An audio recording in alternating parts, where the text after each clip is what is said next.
Welcome back for another episode of It's All Been Trekked Before. This time, you're going to see double. It's the enemy within. Yeah, it's the one with two Kirks. Yeah, it's better than it sounds. Or maybe not as good as it sounds, depending on how you feel about Kirk. But anyway, on this episode, the gang discusses said episode, The Enemy Within. Mentioning some other things on the IABD network. Did you know they have a YouTube channel? Oh yeah, it's not just audio, it's not just good sounding, it's good looking. Check out behind the scenes stuff, some thank yous to the fans. Other stuff that happens on the network, check it out. Check out the YouTube channel. To find the YouTube channel, just search IABD Presents on YouTube and start watching. And keep listening. Speaking of IABD, the It's All Been Done Radio Hour is the flagship of the IABD Presents network. It's a modern scripted comedy show performed in the style of old-timey radio serials. And oddly enough, their next live performance is this Saturday, February 11th at 5:30 at Mad Lab Theater. And it's the Valentine's Day show, so love is in the air. Tickets available at madlab.net/tickets. Past episodes released as podcasts, and it's all been done anyway, so check out everything at IABDpresents.com. And now, check out the Enemy Within episode of It's All Been Trekked Before. Welcome out to another episode of the Star Trek podcast with your regular hosts, Steven, hey. Amanda, hello. And Jerome, Jimmy, whatever. Jimmy-Jerome. Jimmy-Jerome, there you go. This week, we discuss the seminal classic, The Enemy Within. Oh my god. In which Jimmy told me, you're laughing too much at the wrong parts. But then I said I don't blame you. I had a feeling that was going to happen a lot, yeah. Honestly, in full disclosure, as somebody that has been a Star Trek fan for a long, long time, I do not have a very positive impression of this episode, even having not watched it in a while. Well, and I will admit, this is the first one that I can remember seeing parts of it before. I remembered it. I remembered liking it a lot more back in the past. I think maybe looking past the... Shatner gets to really Shatner it up in this episode. No, that's... I was like, okay, Shatner... Kirk is... Compared to the last one, I was like, oh, he was at his most Shatner-y. Nope, now he topped it. But it wasn't bad. Like, that part of it wasn't bad. Yeah. I mean, he went over the top with the one character, and he went very reserved with the other, but it really showed a lot of range, and he really built these two separate characters. And if you look at it from that perspective, I say you can give Shatner a lot of credit for what he did here.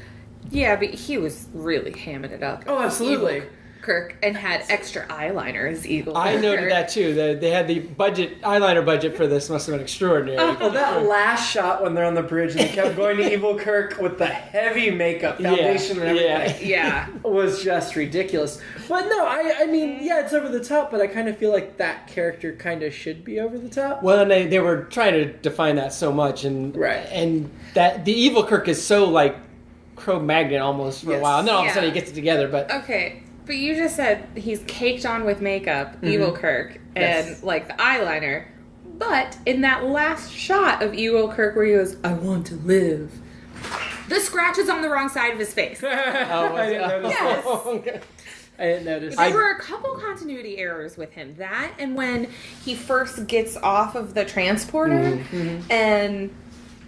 Scotty's like assistant dude comes in and he's like, hey, what's going on? Oh, yeah. His little badge wasn't on there. And then you cut to him walking through the hallway being a creeper and the badge is there. Yeah, there's continuity issues in every episode of Star Trek, and that I guarantee you. Yeah. I did not catch that. But those to me were kind of glaring because those were things that are supposed to always be there. Well, with the scratches because everybody was looking at that. Looking at that, and then it was like, wait, it's on the wrong side of the face right now. Because it cut to back and forth, and it was like, okay, it's on his left face. Now it's on the right side of Evil Kirk. It was as simple as the mean Kirk was, he was able to apply makeup first to cover the scratches. And then added scratches and covered them on somebody else. Yeah, perfectly. Yeah, it was impressive. The only part with the scratches that really bothered me was when he went on the bridge, Evil Kirk did, and he sits in the chair and Spock approaches him and he's just like, don't worry about Spock, and Spock just walks away. Yeah. Like, you're not going to check his face when he's being kind of a douche? There was really only one logical conclusion. Right. Oh, God. Which was the wrong one every time. Oh, my God. When he said that, by then they already knew the transport split the dog. Right. And I had written that. And that wasn't even entered into his head? Yeah. No, right. But then right after that, he starts talking about, well, we got to put them back together or whatever. But yeah. Still, when he says it, it's like, that's not where we thought you were going with the. There's only one logical conclusion. Yeah. So the dog creature is probably my favorite part of this whole episode. Is that going to be your man?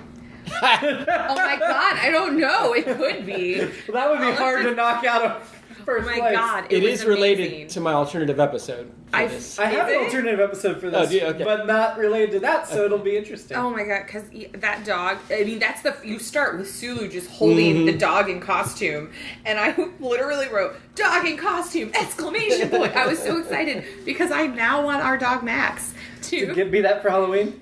yeah, except he's much smaller than that dog because he's a miniature dachshund, but that was amazing. And then when it was like costume dog, stuffed animal dog with a weird tail, like I feel like there's Oh going to my be some gosh. outtakes with the costume dog messing with the stuffed animal Yeah. dog. That would be adorable. unless it's humping it. Well, But yes, I want that costumed dog. Yeah, so along those lines, my alternate episode would be Scotty, Animal Wrangler.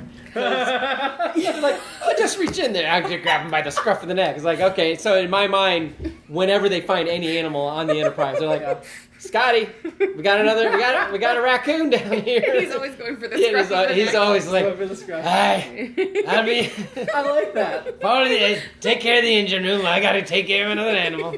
I like that too. Well, I like it was a very interesting shot where you're in the perspective of the dog creature. Looking up, yeah. Looking up at Spock and Scotty like coming in for it. Give the director credit for that. I liked that No, shot. I appreciate it. It was just really funny to me. Well, and you could tell Scotty was the Animal Wrangler because when the two dog creatures were Yeah. there, he was able to break it down like, Oh, yeah. this one fierce and this one gentle, docile, whatever the heck he said. So I love when like docile Kirk is just Holding docile dog. Right, like they're hammering home the point so much. I know, and they're both just like, I am so chill. Right I now." wrote that down. Like, just like be more obvious, can you? if only they could have got Mean Kirk and Mean Dog together. Oh my God. And they're just yelling. They would just kill each other. Yeah, I was like, they would have had way more scratches. Yeah. So my spinoff, I thought, was my brain went to all the Kirk Spock love fan fiction online. Oh, yeah. And I'm like, Kirk and Emo Kirk doing the butt sex. Absolutely spinoff. Well, that's because they say I need to enter myself. Right, yeah. Yes. And I think I need to let him back in, or whatever you say, yeah. I was like, that's homoerotic. There have got to be fan fiction that took advantage of that. I would think so. My backup alternative idea is Sulu the meteorologist. Because now, 41 below, There's a voice. low pressure, low pressure system moving in.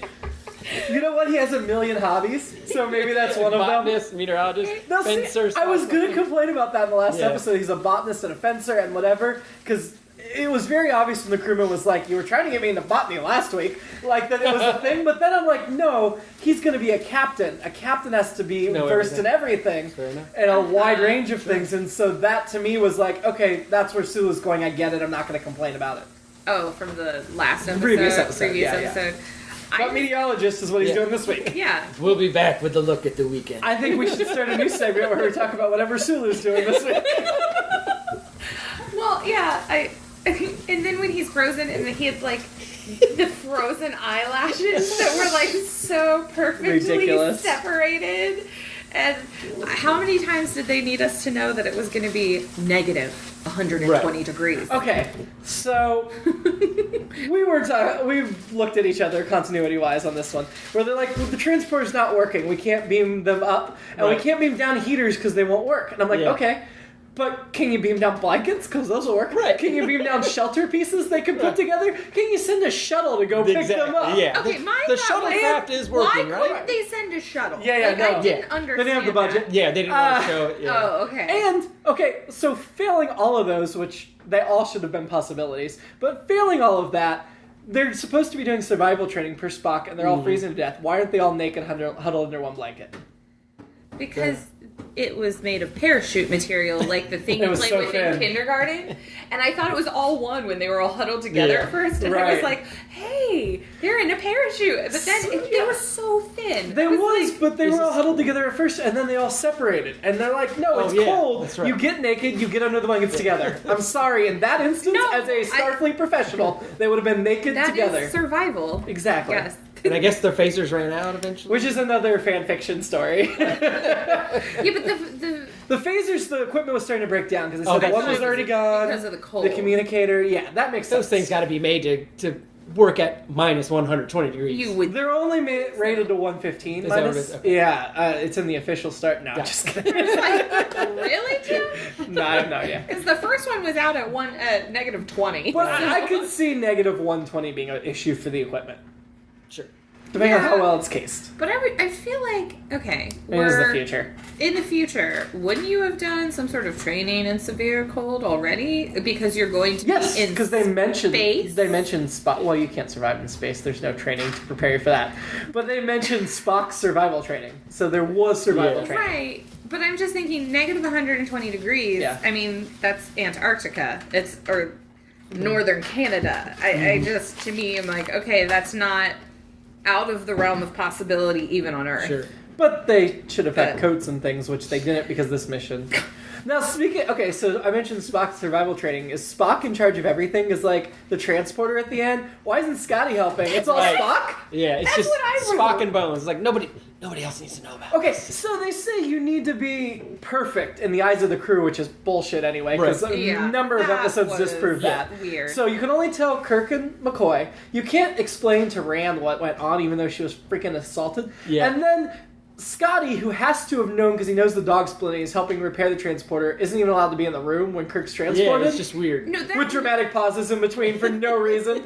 No, that was weird. I don't understand Yeah. why Scotty wasn't there. Yeah. I'm like, he's the one that helped patch through No, it's and create bullshit. And this he's a senior whole- officer. Right. It was bullshit. Yeah. And he was well aware of the two Kirks. That had to be Right. when Nimoy was starting to grab more of the spotlight, or not necessarily grab because he wasn't that egotistical, but when Right. they were starting to give him more of the spotlight. Yeah. But it was still stupid.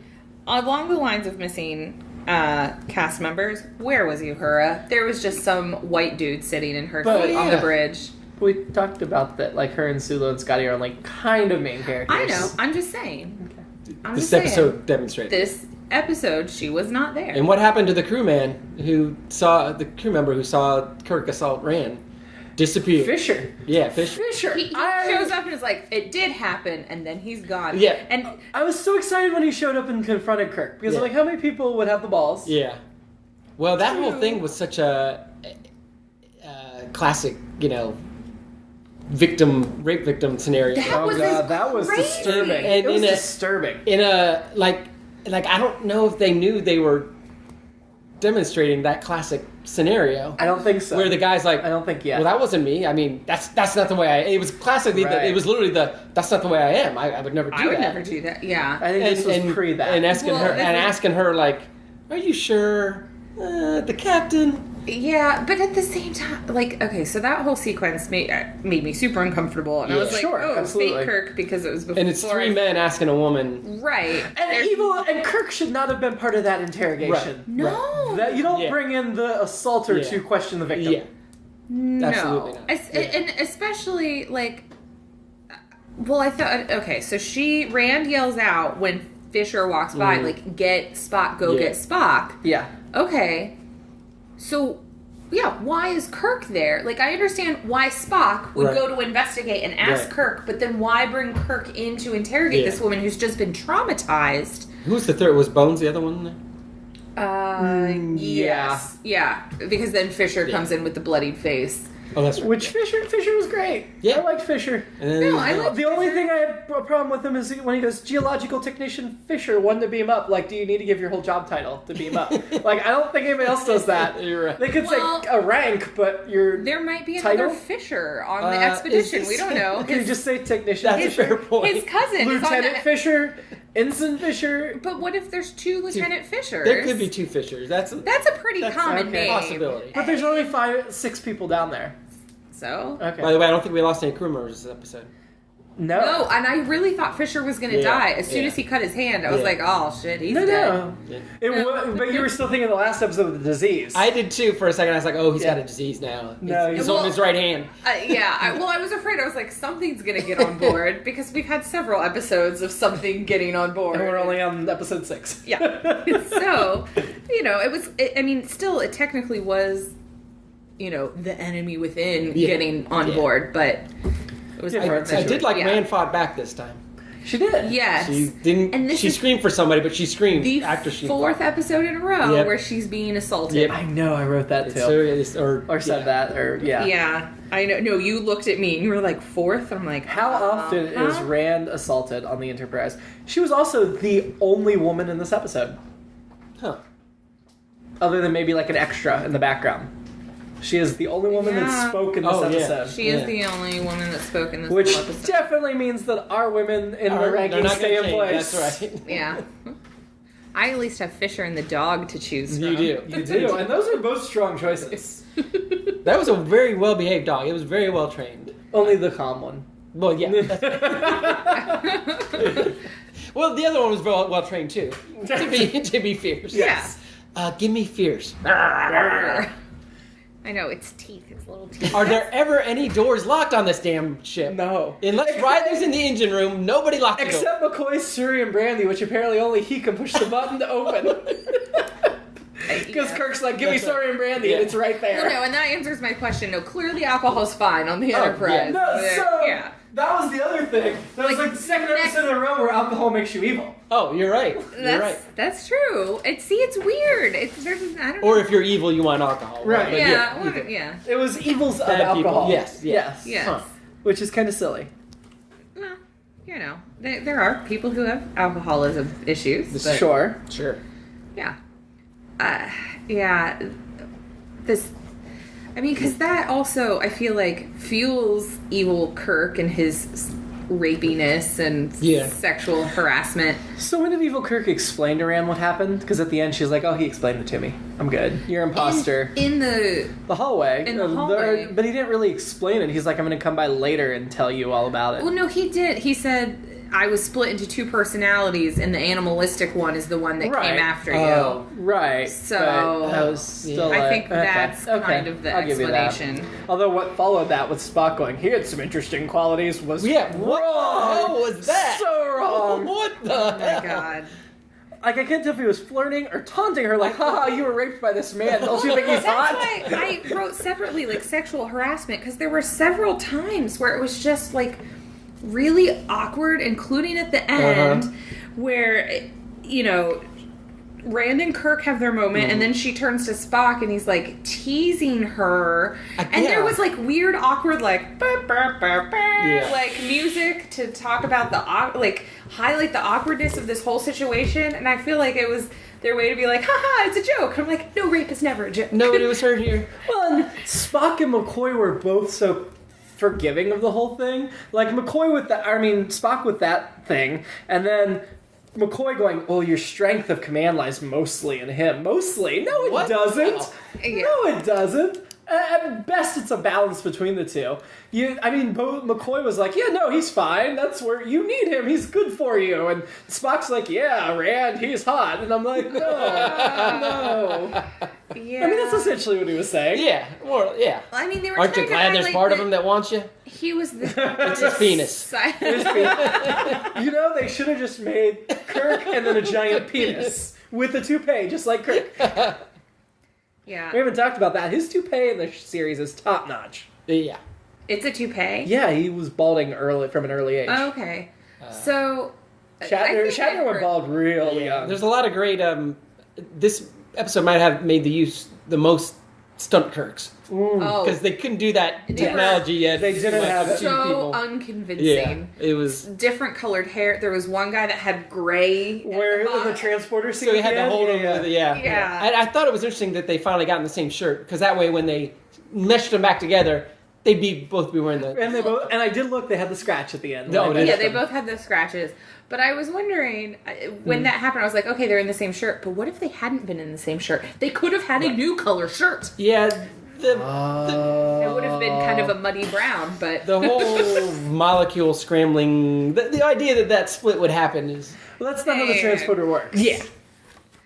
We have a lot of episodes and movies with transporter incidents. Yeah. That factor in, because the transporter is clearly a very unstable and dangerous technology, and yet they rely on it constantly. a lot. But, I mean, we have crewmen killed in the movies on the transporter just because of a random accident. But, yeah, I mean, that's what you were saying. The transporter, breaks them down and takes them up. It doesn't... you have to buy in immediately, okay, that makes sense that would happen. Otherwise, you can't... No. I was just like... Yeah, I was just like, okay, I'm resolved to it. I have to live with the fact that this couldn't happen, but it did.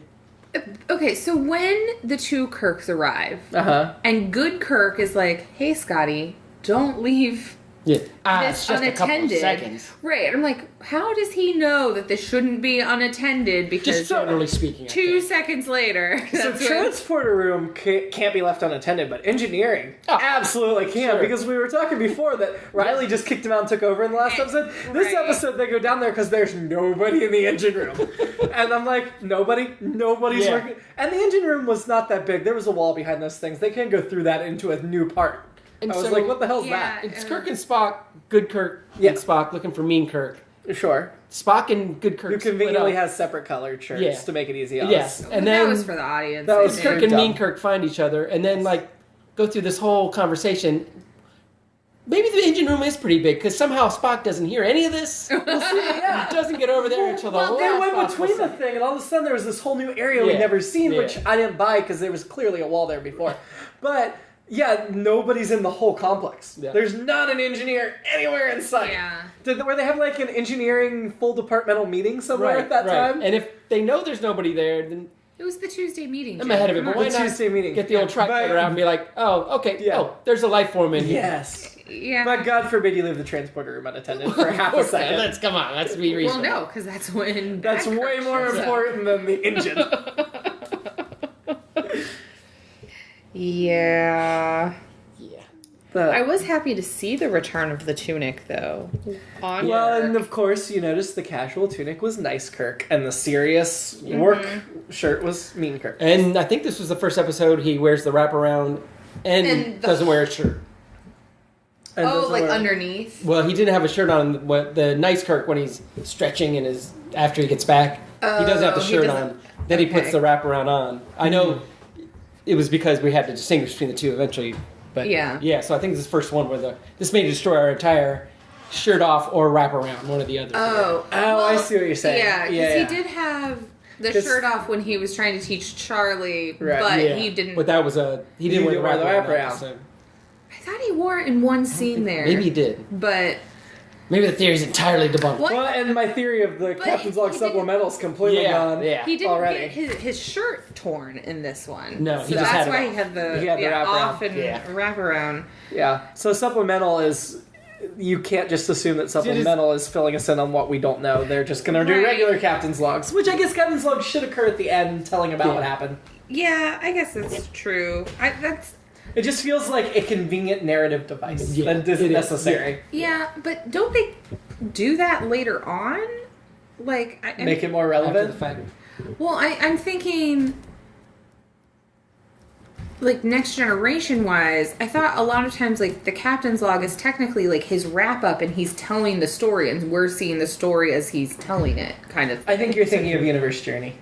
No. No. Because that's what I use it for. I know, but that's what you use it for. But I feel like there's still... I mean, it's more interspersed, but I feel like... And kind of the Captain's Logs used different ways at different times, depending on the writer of the episodes for all the series. All right. I just thought maybe we cracked something with the narrative of telling us what we don't know, because I feel like later they don't tell us what we don't know. I don't know. I could be wrong. I feel like they're using it more conveniently here than they do it later in this series and in any other series. And maybe when the series first started, they felt like they had to explain every little thing after every... Well, I mean, that's what we talked about with this. They were over the top explaining, showing Kirk with the docile dog, doing the two shirts, doing that Captain's Log. They're really making sure you understand, which I'm sure were network notes. Because the network was the one who thought the show was too smart. Yeah. But still, it's a little frustrating. Well, it's like, you don't have to talk down to us. The difference in even the makeup, like the heavy eyeliner and makeup for one and not the other. Yep. I mean, because, we couldn't tell from the difference in performance.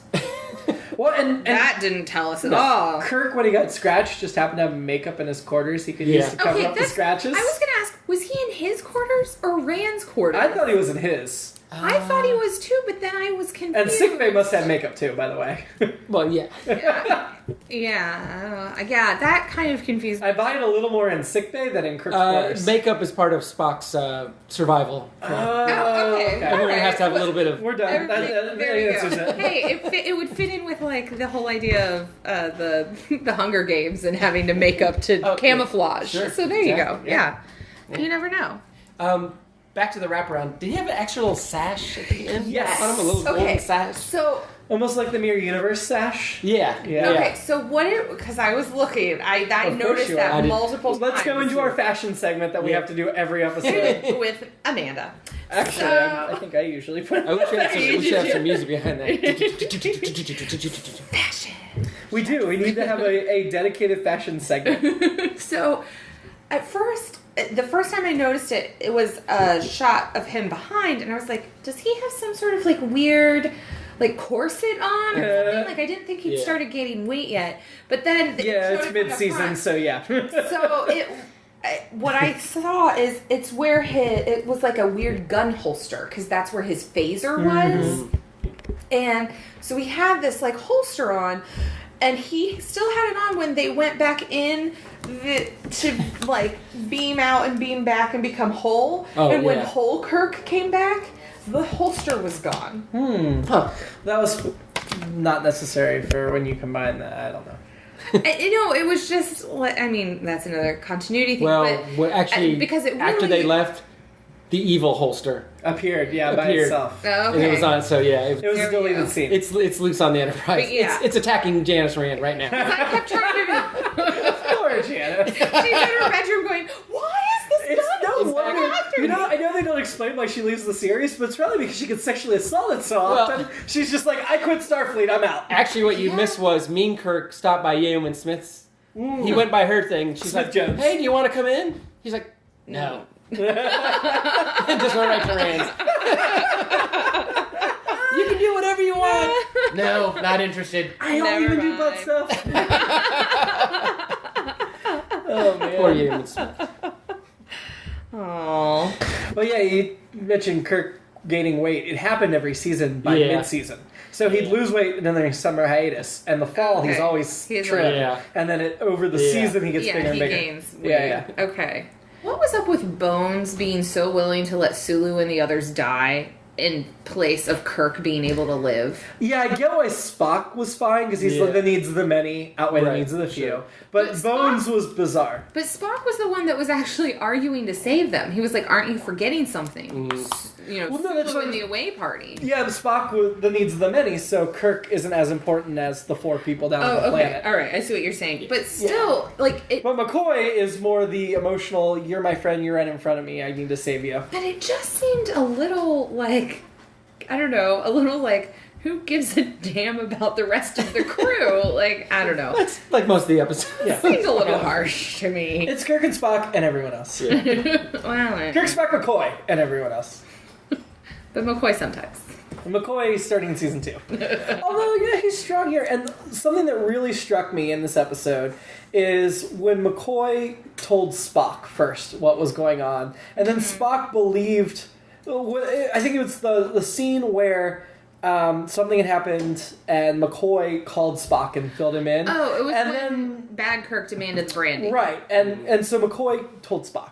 And then Spock believed that it was a hoax because they already have an established joking relationship. And I'm like, those things right there, first of all, that McCoy went to Spock first when he thought something was up with the captain. And second of all, that then Spock was willing to accept that McCoy was just playing a prank on him. Both of those things say a lot about that relationship already. That's true. Yeah. I liked that a lot. That was probably my favorite element of the episode. Also about, the three of them and their relationship. Right. And they have that long conversation at the one point where Spock goes on and on talking about the possibilities and all that. Mm-hmm. That was a long exposition. But it was definitely one of the first emotional, non-emotional, and Spock talks about the two sides of himself and all that stuff. I thought that part, as zany and ridiculous as a lot of the elements of the episode, that part was I really liked. I feel like that really held to the theme of duality. Yeah. Yeah. Because as soon as I realized, okay, this is the good half and the bad half of Kirk, and he needs both sides technically, I was like, oh, that's like Spock. And then Spock did his speech, and I was like, oh, okay. That part was like the more high-minded, here's the themes we're trying to capture here. Yeah. And some of it got goofy. But right. That every person has a side to them that maybe they're not proud of or whatever. Yeah. Yeah, and I guess to go back to our conversation about the end, it would have been nice to have I know that they only have so much time, and a little more time for Kirk to deal with that ugly part of him. Yeah. Once he's back, and it's like, I did these things. And he has that moment with Rand where he's kind of like, I feel really bad about this. And she kind of lets him off with... Okay, he explained it to me. You don't have to say it. Yeah. But... And that was it. I know. But just everything with Rand was uncomfortable in this episode. So much gets uncomfortable around her. Poor Janice Rand. And then they always go into soft focus when it's just her, which is stupid. Yeah, just gotta put a little Vaseline on that camera. That's right. Make her look real pretty. One thing I read, I think it was the show, this was the first one that they composed an entire score for it. So a lot of the music we heard in this was for the first time, then we'll hear it. Nice. So the bed sheets that Kirk laid down on, like, in his quarters or whatever, looked very similar to the sparkly hazmat suits from the last one. I was like, is it the same material? I know it wasn't. It was slightly different. But I was like, oh, maybe they Starfleet's had to make a lot of cutbacks. Yeah, they're like, you know what? Hazmat suit, close enough. We'll just make it out of bed sheets. Lieutenant Maria von Trapp was on board that week. And she was like, hazmat suits, give me a few minutes. Oh, yeah. I liked all Sulu's references when he's on the planet to room service and coffee and skiing. It's all very dated, but that's okay. That was my initial alternate episode was Sulu staying at different hotels and rating their service.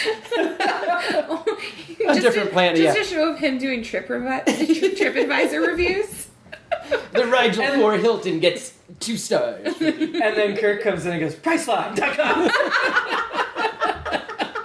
Yes. You could have got that 2-star room for a lot cheaper. That's what you get for going to Booking.com? I don't know. Yeah. I don't know. I'm really bad at this. Expedia? Yeah. That's one. I know that's one. Yeah. So, even though we didn't have Uhura, there was at least one other African-American staff member. Oh, yeah. Yeah. Worked the transport with Scotty. Mm-hmm. Yes. So, I always have a little diversity. Yeah, a little bit. But then I was like, oh man, there's no Uhura. But I was like, at least we got some. Oh, we got our Asian American. Well, Asian. No, he's Japanese. He's not Asian American. In the show, the character. Oh, okay. Yeah. The character of Sulu is Japanese. Yes. So there's a little diversity. We got a woman, we got a Japanese guy, and an African American. And then we have a Vulcan. I was going to say, we have... Oh, we got a cranky old doctor. That's diversity, right? But he's not as old. And an evil alter ego. That's diversity. Oh, God. Did you also notice that when Kirk was trying to make the decision of should he meld back with this guy or should they leave or wait for Bones to do the autopsy on the dog, and it was like red lighting, mood lighting, and why would it's the same thing in the last episode, suddenly there's super low lighting for the surgery, and I'm like, why does Bones' office have red lighting all of a sudden? What? I like that evil Kirk was restrained at the elbows so he could still get McCoy if he wanted to, and McCoy was perfectly within range. I like just I feel so weak. Just kidding, I'm gonna kick your ass now. Yeah, and why was nobody else there? I get that they want to hide it from the crew, but either Spock needs to be there or a security officer needs to be filled in there. Yeah. And instead, Kirk's left alone with Kirk, and that's just dumb. Well, and then Kirk doesn't even call somebody to help him take Kirk to where he needs to go. No, he's like, we're going to do this together. Okay, sure. No. I'm that's been working so well the first 47 minutes of the episode. Yeah. Remember when you talked to him about how he wasn't going to kill you and then he didn't have his phaser set to stun? Yeah. Which just happened to blast the one panel that revealed where the transporter issue was in engineering, not near the transporter room. And it looked to me when Evil Kirk had the phaser, it looked like he had both kinds. You know, there's the gun one, and then there's the one that's more like the I thought the little one actually goes in the big one. Is that the deal? Okay. It is. Okay. No, that is the. There's a housing, and then there's a little hand. Oh, okay, version. that makes sense. But it looked like he had the one in some shots, and then the other. Well, he might have put the other part back in his holster. Maybe. Now that I'm just making excuses, but it really is the little one does fit with inside the big one. Okay. And do we know what the little creature was? They didn't call it by name, right? The dog. They only ever called it creature. Yeah. Like, the creature they beamed up. Which it didn't work, and then Scotty's like, "Let me double check this," and he's like, "I'm gonna go ahead and beam up Kirk before we double check. No problem." That was ridiculous. Also, when they were beaming them up slowly through the transporters, it was much less impressive. Mm-hmm. Like, as far as you could tell, it was just like a cutout of William Shatner coming on board. Because when it's faster, it's like, oh, okay. But when it's like slows down because of difficulties, you're like, oh, okay, that doesn't hold up quite as well. I don't think it was a cutout, actually. It was just they had him there, and then they didn't have him there, and they tried to combine the two shots and do effects. I know it looks like a cutout. It's just him standing still, but it's not a cutout. It's actually him. Yeah. It's just him standing still. Well, no, I mean, it looked like not an actual cutout. It looked like it was him, but the way they would composite the film to make that shot, it looks like they cut that out of one piece of film and put it onto another piece of film. And that is exactly what they did. So that, I didn't mean like they just put a cardboard cutout on top of... That's what they did in Next Generation. They didn't have cardboard cutouts in the original series. No, the way it was composited on the actual piece of film, that's what it looked like. That makes sense. Mm-hmm. Sorry. No, you're fine. When Kirk was beaming, like right before, he looks at Spock and goes, "If this doesn't work," and Spock's like, "Understood." I'm like, "What is understood? What are they talking about?" I was trying to figure that out too. Was it just I wondered if it was like kill me? Yeah. I wondered if it was tell the crew you're in charge. You're in charge. But he would already be in charge. He doesn't have to tell them that. Right. But I also wondered if it didn't work and it was just evil. And, it wasn't... Take care of him? Take him out? Yeah, I don't know. That was weird. It didn't feel right. Yeah. I felt like something was missing there. Yeah, it could have been any of those things. It was go sexually assault Janice Rand. That was... Oh! Yeah, Spock's probably ready for that. He was already teasing her at the end. He's like, damn, I don't get to assault Janice Rand now. God, that's so awful. It is. I know. Poor Janice Rand. Why does she ever come back in the motion picture? Like, just stay away. I don't think she's sexually assaulted in the movies. No. Because she's not in the movies a lot. I don't think she's sexually assaulted in the movies. Okay. But No, by then they were discriminating against her because of her age. So so she's like, I'm only going to get a brief scene. Yeah, no one's going to go after you now. And she had gained a little weight. Sure. Yeah, she wasn't so skinny anymore. Which, my God.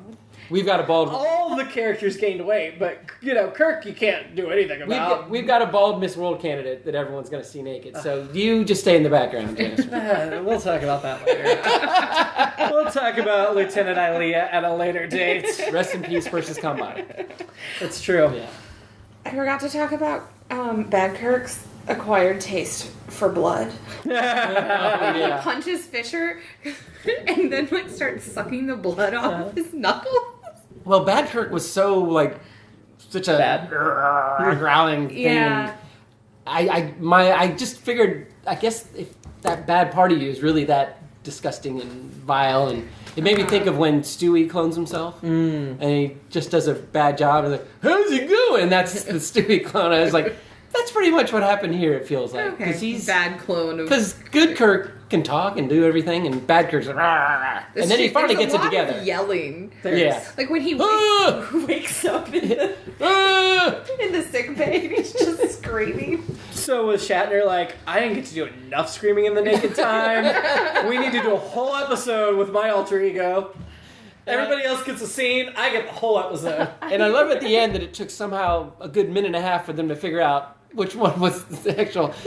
They both have scratches. They're both wearing the same clothes. That was more aggressive, but maybe he's just cranky. He hasn't had a nap today. I know. I'm like, you've already established that And they're like, Mr. Spock, what do we do?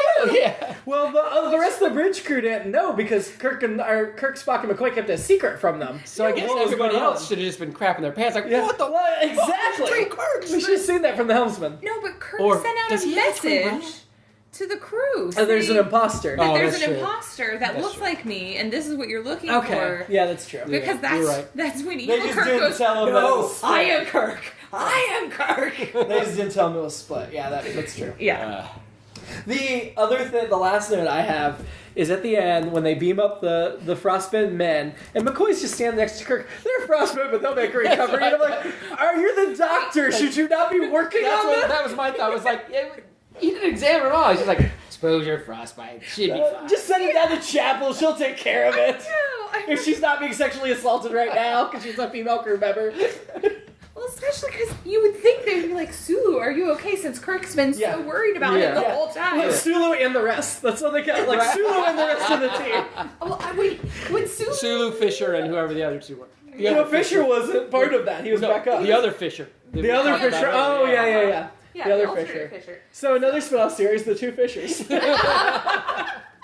We know one's a geological technician. We don't know about the other one. Yeah, but it's a sitcom because they're always getting those Fishers confused. Oh, man. Can you look at my rocks? I'm the other Fisher. Oh, shoot. You look nothing alike, but your names are so similar. Hang on a second. Are you writing this down? Universe Journey notes. That's what I figured. When Sulu calls up and he's saying 2 people passed out, I thought they were gonna be dead. So did I. I started getting my count ready for dead crewmen, but 0. No, 0. and then when they bring them through, I was expecting Yeah. McCoy to say 2 of them are dead, Jim, but nope. Yeah, Exposure, frostbite. just to, They should be fine. They should be fine, but I'm not going to examine them. No, I also feel like if you can tell that they have frostbite, there should be some more coverings on them or something. They were still just in the parachute. They should have done something as soon as they got them. Because, it was minus 120 degrees. Well, but you have to warm them up slowly. So That's what true. was already in the ship's That's true. very environmental temperature was probably already too warm. They don't want to add blankets on top of that until they get a chance to warm up a bit. Okay. From a scientific, you can't heat them up too fast. You gotta ease into it. So you wouldn't even actually want to beam them up in room temperature. You'd want to beam them up in a cold room and then slowly raise the temperature. So they probably sent them to Yale and Smith's room because... Right, because it's cold in there. There's no sex in her room. Now Rand's room, hot. Ha! Yale and Smith, not so much. Rand's room is full of rapists. Well, she locked her door. Yeah. So, Well, from let's now hear on, it. she's Transporter room locked.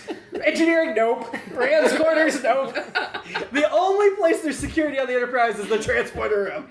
She should start locking her door. And then at this point, she's so shell-shocked. Yeah. She's probably checking everything in her entire room every time. And then you just go to the transporter room and beam into her quarters. Oh, God. Good thing it's guarded. Hey, at least she wasn't in her nightie this time. That's true. That's true. They let her wear the uniform that almost shut her butt. It pretty Oh, yeah, much did. we Though. did This see. time it was Yeah. a full-on Oh, yeah. romper Yeah. with just Yeah. red underwear underneath. Thank you, Bill Thies, the costume Gracie designer. Whitney was probably like, "Can I fight back this time?" Yeah, A but little bit. we're gonna have to see your butt. Yeah, probably. And she's like, give me some more drugs, okay. Well, that's mean. I just realized, technically, we don't know if the dog is male or female. So We don't. you could pick the dog don't. also. That's true. She could be your bitch. Yeah, I'm going to stick with number 1. Yeah, I'll stick with Psycho. Okay. But the poor little creature when it died from shock. Yeah. Like, you can't even complain that it was so obviously a dog in a costume because it was cute. Well, did they explain why they had that animal? It was down on the planet? Is that what? That's So that's what they all got. I understood is that Yeah, and I guess the Prime Directive doesn't apply to a dog creature. No. Sulu was like, beam this back up, it's going to my quarters. Not in a sexual way. Yeah. Jesus, Sorry. Amanda. I looked at Jimmy. It's not Rand's I was gonna quarters, say, it's that is- Sulu's quarters. That's Yeah. true. That's true. Unless he was like, make sure you place this in Rand's quarters. It would sexually assault her. Mm-hmm. It Well, had a really long tail. And that horn. Well, actually, he probably wanted it for the next episode when it's Sulu the veterinarian. Yes. Oh, okay. That'll be Yeah. the next hobby. Interstellar veterinarian. Yeah. Right. That makes sense. That was Sulu's hobby this week. Yes.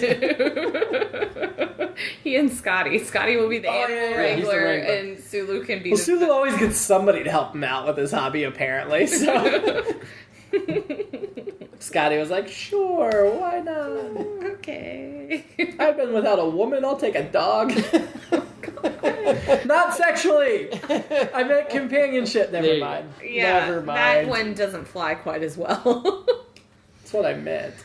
I still have to pick a guy. You do. Oh, man. Or Evil Kirk. It's got to be Evil Kirk. Oh, yeah. He's not. He had some attractive qualities, Amanda, or some interesting qualities. You could as share Spock makeup. said. Yes, interesting. Interesting qualities. That's true. I can be like, I really need some of your eyeliner tips. Yeah. He looked like he was in My Chemical Romance by the end, that last scene. I would propose, since Evil Kirk was not a main character, he is eligible. I would He I is would agree. eligible. He is eligible. Evil Kirk, yeah. Yeah, we have made him eligible for you if you would like him. Gonna pass on Evil Kirk. Really? You don't want to I take mean- him back inside you? Where only one other man has gone before. Let's be real. Shatner would totally fuck Shatner in real life. Oh, yeah. Oh yeah, totally. Yeah. I'm kind of torn because I mean I still like Pike a lot, Sure. but I like that Fisher defended Rand, Mm-hmm. and The that one he- guy in the Enterprise. the one guy on the Enterprise Yeah. that actually defended the woman who had Yes. been, an attempted rape. Would Pike have defended her? Probably not. I Honestly. don't know. I think he Honestly. would have been the one going, "Hey, why are you lying about blah blah blah?" So I think I'm gonna go with Fisher. Ooh, Fisher jumps in. I'm Yeah. curious if Fisher was giving crap by other guys, like, what the fuck, man? Why are you right? Come Well, on, man. yeah. Why didn't you defend the captain?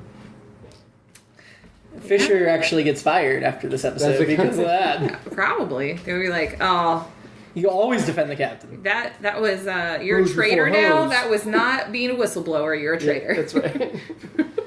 My God, the Enterprise in the 1960s or 23rd century is such a boys' club. It's Yeah. so ridiculous. Mm-hmm. You can definitely see immediately this to Next Generation what's changed. Yeah, Huge change. yeah. I mean, they copy a lot of these episodes. The Naked Time was very clearly copied yeah. in Next Generation Season Yeah. 1, but it's still done differently. So what about our episode rankings? Where do we put this? Bottom. Below Charlie X? Oh, I don't know if it's below Charlie. X. Really? You really don't Yeah, like I Charlie might X? slide a little bit. A little bit above Charlie X? Yeah, I would say this would go above Charlie. I'll X. give you above Charlie X, but definitely below everything else. Yeah. Yeah. I think that's fair. Yeah, that's fair. Okay. So we're at the cage where no man's gone before, the naked time, Because the man even trap, enemy though within Charlie X. Shatner is overacting in parts, like Yeah. you said, he does like taper it down when he's chilled Kirk, Sure. whereas the kid who played Charlie X was Charlie just bad. was just like Even though everybody's like, he's such a good actor. he just had Anakin rape face the whole time. Yeah. So Okay. yeah, That's fair. We'll put it above Charlie X. Slightly. Yeah. yeah, for now. For now. Yeah. Below everything else. Oh, I did not have up what the next episode is. I should have. Oh, yeah. What are we watching next? An episode of Star Trek. Is it Mud's Women? Is that? It might I be. keep forgetting. The DVD's That's over coming there. up I'm going to Google soon, real quick. right? Yeah, it is coming up soon.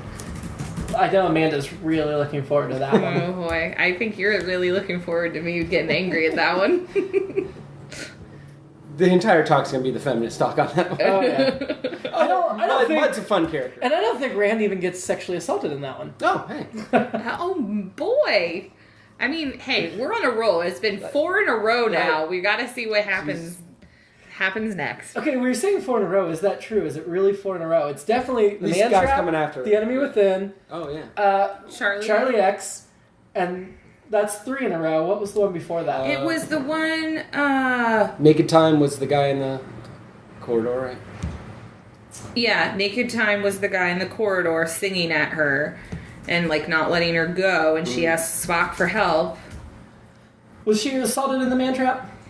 Yeah, because that's when Green. yeah, Green comes back on and Yeah. he's just like, Just like trying to go after her. So it really is literally 4 in a row. Yeah. Every episode since the 2 pilots. Yeah. Oh, man. Wow. That makes me look a little bit differently at this beginning episode. Me too. Did not remember all the sexual assaults. Well, yes, the very next episode is Mud's only Women. Only 2 of those 4 tried to rape her. Yeah. Ish. But Ish.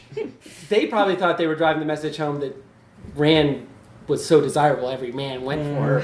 But there's a difference between like hitting on someone and like And or she's the damsel in distress, which, or whatever. But yeah, I guess still, since the first pilot, really, we haven't had the yeah, alien girl to be the Well, yeah, I Literally feel like Uhura's going to be a strong female, so they brought in Rand to be the damsel. I guess so, because Uhura. Even though then we get rid of the damsel, we'll have to look again at what happens after they get rid of the damsel. Yeah, because I don't feel like they replace. There's no other damsel, but in certain episodes there are for sure. I don't know if we get into more guest women of the. That's what I was thinking. Week. It might be more guests versus a main character in that role. So the next episode, Mudd's Women, the description is the Enterprise picks up an untrustworthy entrepreneur, Harry Mudd, accompanied by 3 beautiful women who immediately put a spell on all the male crew members. Oh boy! That's the only reason Rand is safe.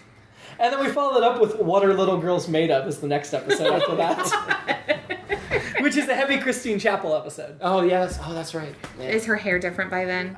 Yes, I can see in the picture right now it is. Okay. It's back to what I remember it being. All right. We'll see what happens next time on podcast. Yeah. With us. Live long and prosper.